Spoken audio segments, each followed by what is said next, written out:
The 5th generation of consoles is one of my all-time favorite generations due to all the amazing 3D platformers that leaped onto the market. I wasn't around, but I could tell it was a magical time for gaming. To many people, it was like stepping into a whole new world of games, but I think we can all agree that Super Mario 64 and Banjo-Kazooie were the most influential out of all of them. Both of these games would go on to inspire a whole generation of 3D and 2D platformers with their ideas and game design. But which title did it better? Well, that's what I want to discuss. I want to compare these two games to see which one reigns supreme. This will be based off of 5 categories: gameplay, level design, music, character, and collectibles.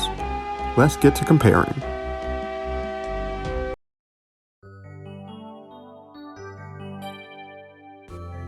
Gameplay, I just have to give to Mario just because of how revolutionary its controls were back in the mid-90s. Miyamoto basically had to rethink Mario's entire gameplay structure when translating him into 3D. Before that, there was of course Mario's 2D formula, which involved him getting to the end of the flagpole to beat a level.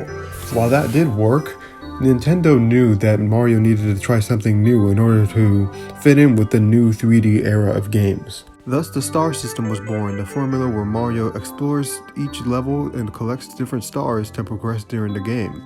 In his new 3D environment, Mario was pretty much capable of all the things 2D Mario was, and even more.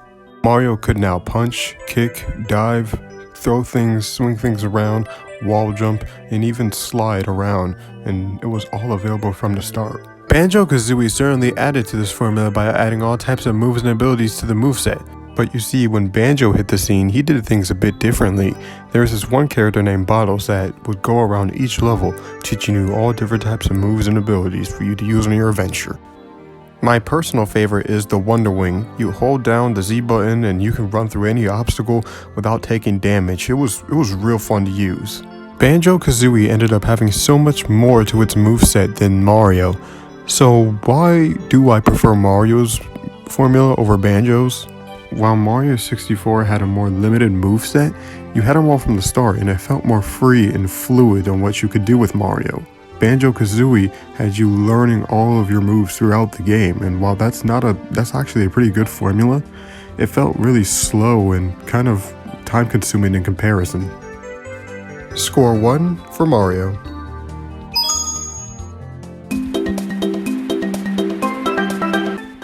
Both of these games have absurdly good level design. They stood the test of time and they can both offer great experiences that rival even the most modern games. However, it goes without saying that Banjo's level design is much more well thought out than Mario's. Earlier I talked about how time consuming it was to learning all the moves in Banjo-Kazooie. Well, the same thing applies to Mario's levels. Each time you beat a level in Mario 64, you get booted out of the level and you have to come back each time. This is in contrast to Banjo-Kazooie. When you collect a Jiggy in that game, you remain in that level until you decide to leave. It's all so seamless and it's a big improvement on Mario 64's formula. On top of all that, Banjo-Kazooie's levels are just filled with more characters and enemies that make the levels feel more like actual worlds rather than just obstacle courses as opposed to Mario 64. Don't get me wrong, it's not like Mario 64 levels have no character at all, it's just that it doesn't really have enough to keep you interested in the character of these levels. You're much more interested in completing your objective and getting the star. Even the hub world, Grunty's Lair, felt so much more fun to explore with all the puzzles and enemies as opposed to Peach's Castle, which felt really empty and hollow in comparison. Mario's levels were great, but Banjo surpassed them in every way possible. Koji Kondo versus Grant Kirkhope. That there is a beefy discussion. Banjo-Kazooie's music is without a doubt top tier and among my top 10 favorite video game soundtracks. But Mario 64's music has so many more styles and genres that makes it so special. For example, take a look at a song like Bob-omb Battlefield.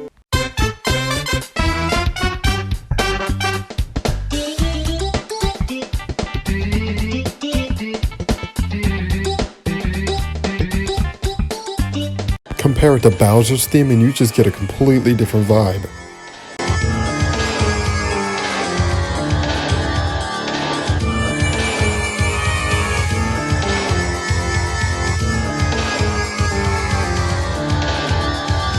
Then you take a track from Banjo-Kazooie like Mumbo's Mountain.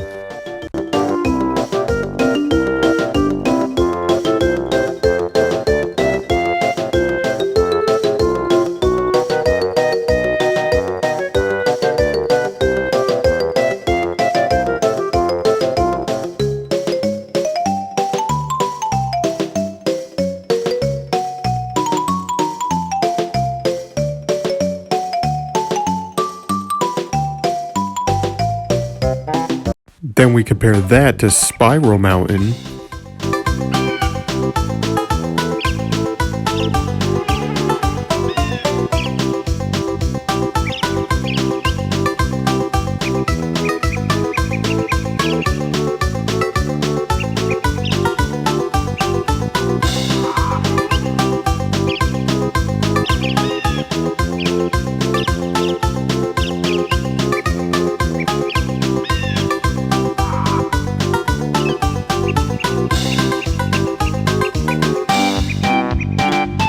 You see how similar they sound? They're both really catchy, but they sound like the same bubbly Banjo-Kazooie music that you hear in every level. While I'll always love Banjo-Kazooie's music, I will always prefer Mario 64's variety and styles.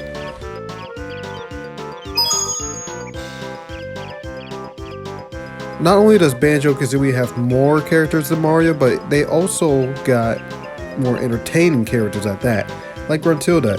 Her rhyming and her narcissistic attitude about how she's the most beautiful woman in the world is just so charming, and straight out of a Saturday morning cartoon. Tootie, Banjo's younger sister, is just a sweet, innocent girl who just wanted to hang out with her big lazy brother and go on an adventure. There's Bottles, the resident tour guide, who teaches you all the moves, and there's the bear and bird themselves. We all know these two at this point. Banjo is the easygoing and lazy one, and Kazooie is the cynical loudmouth. They go perfectly together. Too many people like to knock Mario, saying he has no personality at all and he's a blank slate, and that's just not really true. Mario actually does have a personality. He's brave, heroic, kind, strong, all the things a hero needs to be, and that works well for the games that he's in. So I'm not trying to overlook Mario's personality or any other character's personality, but there was just simply more presented in Banjo-Kazooie, so it takes the victory this time.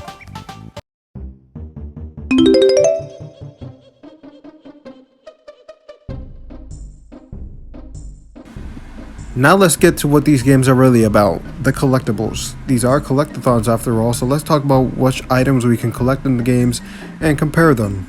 These are the main collectibles in Mario 64. The coin is the most basic item. They appear everywhere, and you can collect 100 of them to get a star. There are 8 red coins in each level, and if you collect all 8 of them, you get a star. They're also worth twice the amount of regular coins. Blue coins are worth even more, and they're a lot more rare to see. You pick those up and you can replenish Mario's health, and you often find one after defeating an enemy. And I'm pretty sure we all know the star. It's the main collectible in the game. You collect a certain amount of these and you can access different levels throughout Peach's castle. These are all of Banjo-Kazooie's collectibles. The honeycomb lets you heal your health bar. The extra honeycomb lets you extend the health bar. The Banjo statue gives you extra lives. You can exchange the skulls to Mumbo Jumbo, one of the characters in the game, and he turns you into whatever type of animal you need to turn into. Throughout Gruntilda's lair, there are several music note doors that are locked. If you have enough music notes, you can get past them. The Jiggies are like Mario's Power Stars, to where you need to collect a certain amount of those to access certain levels. The eggs are used as ammo for Kazooie to shoot out at other enemies. The Golden Wing lets you turn invincible with the Wonder Wing move, and the Red Wing, that lets you fly. Since Banjo clearly offers more in terms of collectibles, it takes the victory this time. So yes, Banjo-Kazooie does win this round. It offers more content, collectibles, character, and it builds on everything Super Mario 64 did. But Banjo-Kazooie may be the better game, but if I were to pick a personal favorite, it would be Super Mario 64. Neither of these games should be overlooked. They're both really great games, and I recommend it to anybody who's new to platform games or 3D platform games. I hope you all enjoyed this video, as I will be making so many more of these in the future. And please, let me know which one of the games you prefer out of the two. I'd love to hear your thoughts.